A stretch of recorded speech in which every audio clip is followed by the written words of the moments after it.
কিন্তু বন্ধুরা মানুষের সব কিছু কেড়ে নেয়। ক্রোধের মতো শত্রু কিন্তু আর কিছু নেই।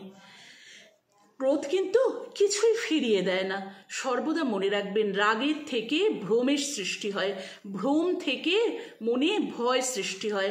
যখন মনে ভয় সৃষ্টি হয় তখন কিন্তু আমাদের শুভ বুদ্ধির বিনাশ ঘটে এবং ঠিক ভুল জ্ঞান কিন্তু লোপ পায়, আর এরপরেই কিন্তু মানুষের পতন ঘটে।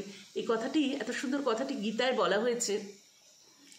ব্যক্তিগতভাবে যদি বলি বন্ধুরা, সত্যিই তাই। ক্রোধের মতো বড় শত্রু কিন্তু আর কিছুই নেই।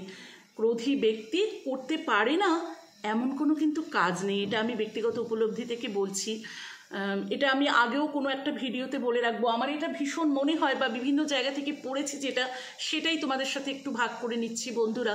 যে তুমি দেখবে যে ক্রোধী ব্যক্তিরা এত হঠকারী সিদ্ধান্ত নেয় বা হঠকারিতায় বা ক্রোধের বশবর্তী হয়ে এমন কিছু কথা সে হয়তো তার পারিপার্শ্বিক মানুষকে বলে দিল, সেটা অপর মানুষের মনে যে কতটা আঘাত ফেললো বা তার জন্য যে একটা মানুষের সাথে কতটা সম্পর্ক নষ্ট হয়ে গেল বা সম্পর্ক ছিন্ন হয়ে যেতে পারে, সেই কথাটা কিন্তু একটা ক্রোধী ব্যক্তি যখন সেই ক্রোধটা তার জাগে, সে কিন্তু সেই কথাগুলো কিন্তু কিছুই কিন্তু তার মনের মধ্যে কোনোই কন্ট্রোল কিন্তু তখন তার থাকে না।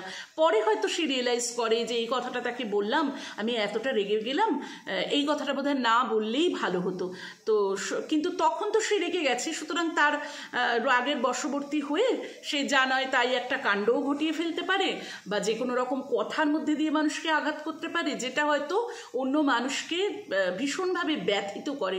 তো সেই জন্যই গীতায় যে এই কথাটা বলছে যে ক্রোধ মানুষের সবচেয়ে বড় শত্রু।